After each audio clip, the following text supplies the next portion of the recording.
네, 여러분 또 김현정 사모님 정말 감사를 드립니다. 오늘은 또 부족한 사람을 하나님께서 사용하셔서 말씀을 선포하게 하시니 또 감사를 드립니다.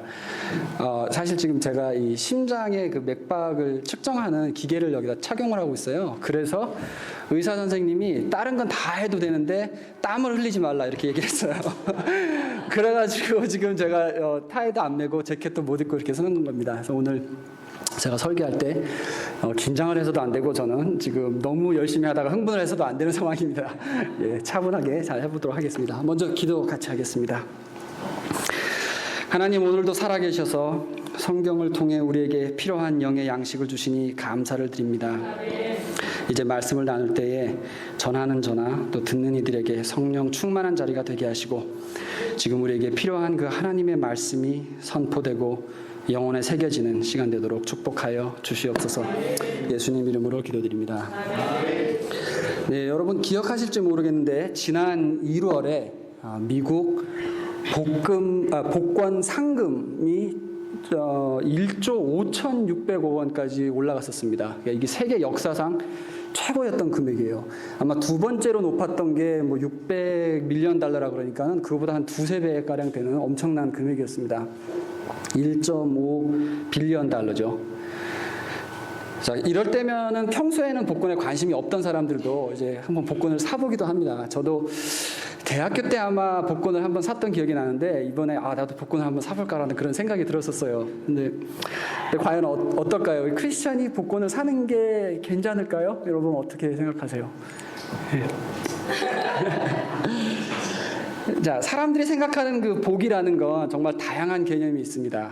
여러분은 어떤 일이 있을 때 저 사람 참 하나님이 축복하셨구나라고 말씀을 하십니까? 우리 크리스천은 어떤 일을 보고 하나님이 정말 축복을 하는 그런 사람이구나, 그런 사람의 삶이구나라고 이렇게 생각을 합니까? 과연 세상 사람이 말하는 그 복이라는 것과 또 성경에서 가르치는 축복은 어떠한 그 개념의 차이가 있는 걸까요? 우리가 축복을 바라고 또 구할 때에는 먼저 그 진짜 축복이 무엇인지를 먼저 바로 알아야지 바르게 구할 수 있을 것 같습니다. 오늘 이 시편 1편의 말씀은 바로 이 성경이 말하는 복에 관한 말씀입니다. 시편은 총 150편의 시가 모여서 낸 책인데 이것은 그 사람의 인생의 다양한 체험, 뭐 슬플 때, 기쁠 때, 아플 때, 뭐 전쟁에서 쫓길 때, 또 아주 깊은 고난 가운데 끝이 안 보이고 힘들어할 때, 또 그러다가 고난을 이겨서 감사와 찬송이 넘칠 때, 이런 다양한 삶의 그 인생 체험 가운데서 참 그 마음 중심으로부터 쏟아붓듯이 기록을 해놓은 그런 영혼의 노래고 또 기도문들입니다. 이러한 다양한 체험들, 오늘 이 시편 1편은 바로 이러한 책을 시작하는 그런 소개서와 같은 글입니다. 다양한 인생 체험의 핵심이 무엇이냐, 가장 중요한 것이 무엇이냐라는 것을 아름다운 문기로 적어서 전제로 던져놓고 그러고 난 다음에 이제 긴 시편을 시작을 하는 것입니다. 자, 시편 1편에 복 있는 자와 악인 이렇게 두 가지로 사람을 구분합니다. 1절과 2절은 어떻게 해야지 복 받는다를 설명하고요. 3절은 그래서 복 받고 사는 사람의 모습은 어떤 모습인가를 설명합니다. 4절은 그에 반해서 악인의 삶은 어떤가, 또 5절과 6절은 그래서 악인과 의인의 결말이 각각 어떻게 끝을 맺는가를 설명을 합니다. 1절, 2절에 어떻게 복을 받는 사람이 되는가는 다음 기회에 나누기로 하고요. 오늘은 3절, 그래서 어떻게 살고 있을 때 저게 복 받고 사는 모습이다라고 말할 수 있는지 이것을 이야기해 보려고 합니다. 왜 이걸 먼저 하냐면 복 받으며 사는 게 어떤 모습인지를 알아야 우리가 바로 살려고 노력을 하고 할 수가 있고, 또 마침 구 목사님께서 지금 팔복 시리즈를 하고 계시기 때문에 복에 관한 말씀을 많이 해주시고 계십니다. 그래서 오늘 저는 3절 복 받고 사는 사람의 삶 어떤 모습인지를 자세히 보겠습니다. 우리 3절을 함께 다 같이 한 목소리로 읽어보겠습니다. 자, 시작. 저는 시냇가에 심은 나무가 시절을 쫓아 과실을 맺으며 그 잎사귀가 마르지 아니함 같으니 그 행사가 다 형통하리로다. 성경에서 말하는 복 있는 자는 첫째로 시냇가에 심기운 나무와 같습니다. 시냇가에 심기운 나무. 첫째로 시냇가라고 하면 호숫가가 아니죠. 그러니까 물이 축적되어 있는 그런 상태가 아닙니다. 그러니까 큰 복을 받아서 한 번에 그 크게 받은 복을 바라보면서 미래가 보장되는 그러한 모습이 아니고 그날 필요한 만큼만 공급되는 모습입니다. 그리고 매일 새 물을 받습니다. 하나님의 축복은 항상 이렇게 새롭고 매일매일 새롭고 또 그날 필요한 만큼만 공급해지는 그렇게 축복으로 임하는 모습입니다. 그 다음에 심은 나무, 심겨져 있다는 말은 돌아다니는 게 아니죠. 동물처럼 다니면서 먹이를 사냥해 오는 게 아니라 나무는 한 곳에 뿌리 내려서 조용히 풍성함을 누립니다. 그 축복받는 그 조건 중에 아주 중요한 것 하나가 우리가 어디에 서 있는가, 어느 곳에 자리 잡고 어떤 모습으로 서 있는가가 굉장히 중요하다는 것입니다. 다음으로 나무에 대해서는 참 묵상할 것이 많은데요. 우리가 식물의 삶과 동물의 삶을 한번 비교해 볼 때 큰 차이점이 하나가 나무는 나이가 들면 들수록 계속 더 풍성해지기만 합니다. 동물처럼 젊었을 때 이렇게 전성기 때 많이 쌓아놓고 많이 얻어놓고 그다음에 그것을 이렇게 까먹으면서 사는 그런 모습이 아니라 이 나무는 갈수록 마지막 날까지 계속 그 풍성해지는 것이 끊이질 않습니다. 이 풍성해진다는 것도 재물이 쌓여가는 걸 의미하는 것보다는 그 영향력의 넓이와 깊이가 계속해서 넓어지고 깊어지는 것을 의미한다고 볼 수 있습니다. 이 나이가 들면서 우리는 사람은 동물이기 때문에 물론 몸에 힘은 빠지고 점점 활동이 불편해지긴 하지만 그래도 우리 사람은 또 영의 존재이기 때문에 영적인 존재이기 때문에 이 자녀들이 또 주위의 젊은이들이 조언이 필요한다던가 그 신앙의 방향을 몰라서 헤매고 있을 때 여러분들을 찾아가서 상담받고 또 기도를 부탁하고 도움을 구할 수 있는 그런 노년의 삶, 바로 이것이 영적인 영향력이 계속 풍성해지는 삶이라고 볼 수 있습니다. 다음에 시절을 쫓아 과실을 맺으며 라고 말씀을 하십니다. 사실 저는 이 말씀 때문에 크리스찬에게 복권은 아니다라고 생각을 해요. 계절을 거치며 수고한 결과로 우리가 복을 누려야 된다는 것입니다. 시절을 쫓아 과실을 맺으며. 그에 반해서 복권은 다른 사람의 손해가 모여가지고 저한테 복이 오는 거잖아요. 그러니까 이것은 과실을 맺는 것과는 거리가 멀죠. 다음에 또 배울 것이 나무가 열매 맺는 시간을 정하지 못한다는 거죠. 겨울이 너무 길다고 해서 나무가 빨리 봄에 오게 할 수 있는 것도 아니고 여름이 너무 가물다고 해서 빨리 결실을 맺는 가을이 오기를 당길 수가 없습니다. 이 시절은 하나님이 정하시는 거죠. 우리의 신앙생활도 마찬가지입니다. 언제 이 고난이 끝나고 언제 축복의 시기가 돌아올지 우리가 정하는 것이 아닙니다. 또 배울 것이 하나님의 복을 받고 사는 사람에게도 겨울은 항상 찾아온다는 것이죠. 평생 별 어려움 없이 무난하게 산다고 해서 그게 꼭 복받는 모습이 아니라는 걸 우리가 배울 수 있습니다. 여러분 다 아시다시피 나무가 나이테가 있어서 더 강해지잖아요. 이 나이테가 어떻게 생기냐면은 봄, 여름에는 성장이 빠르고 그리고 겨울에 가서는 성장이 느려지기 때문에 부드러운 부분과 딱딱한 부분이 겹겹이 쌓여서 나이테가 됩니다. 이제 이럴 때 강하지만은 부러지지 않는 그런 좋은 목재가 되는 것입니다. 도로 공사할 때도 딱딱한 시멘트와 부드러운 철근이 같이 들어가는 것도 마찬가지 이유죠. 우리 신앙생활도 풍요한 시기와 연단의 시기가 계속 반복될 때 사람은 잘 된다고 해서 쉽게 교만하지도 않고 또 잘 안 된다고 해서 쉽게 낙심하지도 않는 그런 깊은 영성으로 성숙한 신앙으로 쌓여갈 수 있게 되는 것입니다.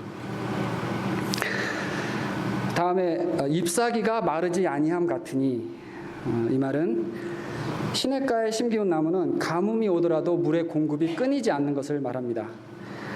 우리의 환경은 비록 연단의 시간, 축복의 시간이 오간다 할지라도 그것 때문에 우리 신앙이 좋아졌다 나빠졌다 이렇게 하면 안 된다는 거예요.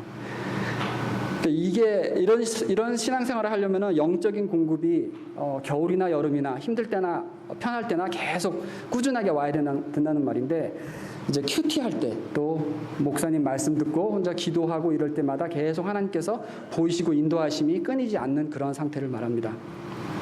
그럴 때에 3절의 마지막 그 행사가 다 형통하리로다 라고 말씀을 하시는 거죠.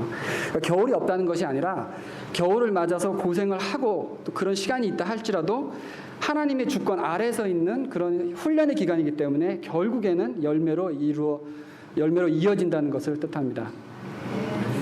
이걸 아는 사람은 환난 중에도 그 영혼이 건강해요. 지쳐서 막 짜증스러워하고 하나님 원망하고 그런 모습이 아니라 힘들어도 하나님이 견딜 만한 은혜를 주시는 걸 아니까는 마음 가운데는 이 평강이 자리 잡고 있습니다. 자, 근데 여기서 기억할 거 한 가지 중요한 게 있는데, 이제 똑같은 환난을 겪고 있다 할지라도 어떤 사람한테는 그것이 그 연단과 훈련의 과정이지만 또 어떤 사람한테는 이것이 그냥 자기가 죄 가운데 있어서 나쁜 습관을 버리지 못하고 하나님 뜻 바깥에 있기 때문에 겪는 시련일 수도 있습니다. 우리는 이 두 가지를 혼돈하지 말아야 돼요. 저희 동네에 요즘에 그 딱정벌레가 번져가지고 나무들이 다 막 10년, 20년씩 자란 나무들이 죽어가고 있어요. 이게 지금 저희 동네뿐만이 아니라 미국 중부, 동부에 다 번져 있고 또 유럽까지도 번져서 많은 고목나무들이 지금 시해에서 나와가지고 매년마다 베어가고 있는데, 제가 이 얘기를 듣고 저도 궁금해서 저희 그 집 앞에 있는 가로수들이 살았나 죽었나 한번 가서 이제 보려고 나가봤거든요. 그런데 아무리 봐도 구분이 안 가더라고요. 이게 죽은 나무인지 살았 나무인지, 뭐 이렇게 딱정벌레가 먹은 뭐 구멍 이런 것도 없고. 근데 그랬던 이유가 그게 제가 겨울에 나가서 봤었어요. 그 겨울에 나가서 보니까는 당연히 나뭇잎들 아무것도 없고 또 가지만 다 이렇게 앙상하게 뻗어 있는 모습이니까는 죽은 나무인지 살아있는 나무인지를 구분을 못 하겠더라고요. 우리가 똑같은 환난의 시기, 그 겨울을 겪고 있는다 할지라도 과연 그 속에 생명이 있느냐 없느냐는 우리 눈으로 구분하기가 사실 어렵습니다. 그러니까 다른 사람의 어떤 고난을 가지고 뭐 저 사람이 이래서 저래서 이런 식으로 우리가 절대 판단을 해서는 안 돼요. 본인만 아는 것이죠. 사실 때로는 본인도 몰라요. 내가 지금 뭘 잘못해서 연단을 받고 있는 벌을 받고 있는 건지 아니면은 그냥 하나님이 훈련을 하시기 위해서 이런 기간을 보내는 건지, 이게 구분이 잘 안 될 때가 있습니다. 이걸 어떻게 아느냐? 그것을 분별하는 방법은 내가 환난을 겪고 있을 때 영적인 공급이 계속 되고 있는가를 생각해 보시면은 알 수가 있습니다. 다시 말하면 내가 말씀 보고 기도할 때 예수님이 항상 함께 하심이 느껴지는가? 설교를 들을 때 하나님께서 계속 조금 더 기다려라, 이렇게 해라, 요거 고쳐라, 이런 식으로 계속 인도하고 가르쳐 주시는 것들이 있는가? 그것으로 우리가 구분을 할 수가 있습니다. 물론 욥기서에 나오는 욥과 같이 하나님께서 일부러 침묵을 하시는 경우가 있긴 하지만 이것은 아주 특별한 경우고, 우리는 보통 환난 중에 있으면서 말씀도 안 보고 기도도 안 하고 교회도 잘 안 나오고 이제 그러다가 뭐 때가 되면 잘 되겠지라고 생각하는 그런 근거 없는 긍정적인 생각은 사실 믿음이 아닙니다. 우리가 환난 중에 소망을 품을 수 있는 이유는 예수님과 계속되는 교제가 있기 때문에 그것에 근거해서 믿음을 가지는 것입니다. 평소에 말씀을 보고 기도하고 경건하게 살 때 예수님과 영적인 교통이 살아있게 되고, 그래야 우리가 환난이 와도 기도 중에 하나님께서 용기 주시고 또 이것을 견뎌낼 수 있는 방법과 방향을 제시해 주십니다. 이제 그런 거 없을 때 4절에서 말하는 바람에 나는 그 겨와 같은 이런 삶을 살다가 뿌리도 없고 영적으로도 다 말라버린 그런 모습으로 살다가 갑자기 어려운 일을 만나서 하나님을 찾으면은 하나님이 침묵하실 때가 참 많아요. 다시 물을 찾아서 뿌리 내리고 그 영적인 공급을 받으려면은 어쩌면 굉장히 큰 고난을 겪어야지만 되는 경우도 있습니다. 이럴 때는 그저 엄청난 결단을 하고 그냥 하나님께 부르짖는 수밖에 없어요. 목숨 걸고 하나님 저를 시켜주십시오 하고 정말 간절하게 구하는 그것밖에 없는 것 같습니다. 평소에 하나님이 원하시는 자리에서 뿌리를 내리며 살고 있어야 가뭄이 와도 끄떡이 없습니다. 조금 깊이 개인적인 묵상으로 한번 다음과 같이 생각을 해보겠습니다. 나무가 필요한 것이 3가지가 있죠. 햇빛과 흙, 물. 햇빛은 한번 보편적인 은혜다라고 생각을 해봤습니다. 그러니까 모든 사람에게 임하는 은혜. 뭐 미국에 살고 있으면은 기본적인 인간의 권리, 자유 이런 것들이 보장이 되고 또 풍성한 풍부한 음식들 이런 것들은 누구에게나 가는 혜택입니다. 햇빛이 항상 누구에게나 쪼이는 것처럼. 그리고 흙은 나를 다른 사람과 좀 다르게 만드는 그런 배경. 그러니까 내가 어느 가정에서 어느 부모님에게로부터 태어났는가, 또 어떤 교육을 받았는가, 어떤 재산을 갖고 있는가. 이렇게 나를 만드는 굉장히 큰 영향을 주는 것들. 그에 반해서 물은 하나님으로부터 오는 영적 공급이라고 생각을 합니다. 실질적으로 요한복음 4장에 예수님께서 나는 생명수다라고 말씀을 하십니다. 이 햇볕과 흙은 질이 좀 나쁘고 모자라다 할지라도 극복을 할 수가 있습니다. 우리가 그런 간증 많이 듣잖아요. 어려운 환경에서 태어나서 가진 거 없는데 하나님께서 축복하신 이런 이야기들. 그런데 물이 부족하면 이것은 죽고 사는 문제죠. 그리고 또 우리에게 햇빛과 흙이 다 거두어지는 그런 때가 종종 인생에선 찾아옵니다. 분명히 찾아옵니다. 저도 몇 년 전까지만 해도 공부 잘 마치고 직장생활 10년째 해가면서 열심히 돈 모아서 이제 넉넉하게 좀 은퇴하고 살면은 더 바랄 게 없겠다라는 그런 생각을 했었었는데 나름대로 흙을 잘 다져놨으니까 미래가 또 뭐 밝다라고 이렇게 볼 수도 있었던 상황이었습니다. 근데 하나님께서 제 인생의 햇빛을 가리시고 흙을 차츰차츰 거두어가기 시작을 하셨습니다. 학교 공부했던 거, 또 직장 경력 다 쓸모없는 그런 상태로 인도하셨습니다. 그리고 빈손으로 시작해서 모았던 많은 재산들을 다 잃게 하셨고, 근데 그런 과정으로 저를 만들어 가시는 동안에 감사한 것은 다른 건 다 잘라내시더라도 영의 양식은 꾸준하게 공급을 해주셨어요. 감사한 거는 참 저는 영적으로 침체돼서 이 바람에 나는 겨와 같은 그런 시기가 있었음에도 불구하고 그럴 때는 대신 신앙의 그 선배들을 통해서 영의 양식을 보내주셨습니다. 앞서서 하시고 먼저 믿으신 분들의 기도가 저를 인도하셨던 거죠. 그때그때 필요한 하나님의 메시지를 우리 구목사님 통해서 또 저 어머니의 기도를 통해서 또 이선호 집사님 어머님 되시는 그 권사님을 통해서 또 메시지 주시고 저기 지금 뒤에 계시는 문사모님 통해서 또 말씀을 주시고 전에 강사로 오셨던 이덕진 목사님 통해서 또 주위에 많은 친구분 목사님들 뭐 전도사님들 사모님들 통해서 그때그때 필요한 메시지를 계속 저한테 때로는 초자연적인 방법으로 이렇게 보여주시면서 저를 가르치셨습니다. 그래서 우리는 혹시 내 영혼이 메말라 있을 때라도 나를 위해 기도해 주시고 대신 이렇게 생수를 퍼다 주실 분들을 주위에 평소에 잘 모시고 살아야 됩니다. 이분들이 여러분의 영혼의 멘토고 또 사실 인생의 가장 중요한 인맥입니다. 그리고 이렇게 신앙의 선배들을 통해서 다음 세대를 세우시는 게 하나님의 방식이십니다. 여러분의 신앙대로 다음 세대가 세워지는 거죠. 여러분이 하나님 앞에 어떤 신앙생활을 하고 있는가 사실 자녀들이 다 압니다. 말은 안 하더라도 눈으로 보고 느끼는 게 있고 또 그걸 토대로 그들의 신앙관들이 세워져 가고 있습니다.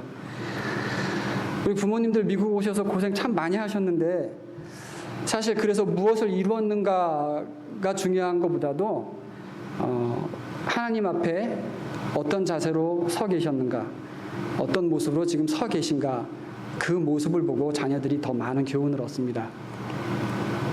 마치 그 수백 년 된 고목을 바라보면은 한 자리에서 이렇게 뿌리 내리고 큰 긴 나무까지 또 무성한 이파리를 거느리고 있는 모습을 보면은 그 젊은이들이 막 조바심 내면서 하루하루 쫓기며 살다가 그 고목나무 앞에 서서 그냥 말로 표현할 수 없는 어떤 그런 엄숙한 교훈을 받고 돌아가는 것과 아마 비슷한 이치인 것 같습니다.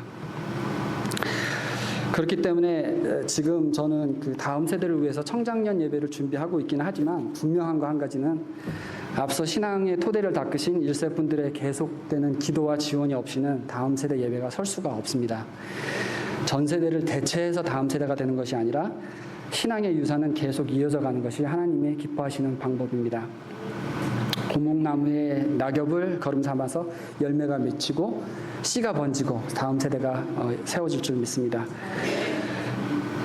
신약에 와서 이 시편의 나무와 같은 인생을 예수님께서 보다 선명하게 표현을 하십니다. 요한복음 15장 4절 5절의 말씀으로 오늘 설교의 결론을 맺겠습니다. 한번 다 같이 읽죠. 4절 말씀부터 시작하겠습니다. 시작.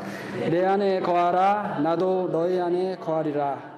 가지가 포도나무에 붙어 있지 아니하면 절로 가시를 맺을 수 없음 같이 저희도 내 안에 있지 아니하면 그러하리라. 나는 포도나무요 너희는 가지니 저가 내 안에 내가 저 안에 있으면 이 사람은 과실을 많이 맺나니 나를 떠나서는 너희가 아무것도 할 수 없음이라. 아멘. 성경이 말하는 복을 바로 알고 구해야 할 것 같습니다. 한 번에 횡재하는 것이 복이 아니고 햇빛, 흙처럼 내 배경이나 내 가진 소유에 의지해서 복을 기대해서도 안 됩니다.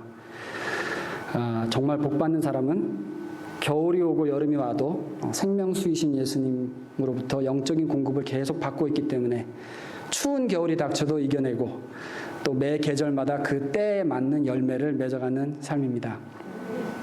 노년이 될수록 영적 능력이 더 깊어지고 넓어져서 경험 없는 그 신앙의 후배들, 젊은이들에게 조용히 가슴에 새겨지는 그런 영적인 영향력을 주는 시냇가에 심기운 고목나무 같은 삶, 이것이 시편 1편이 말하는 복된 삶입니다.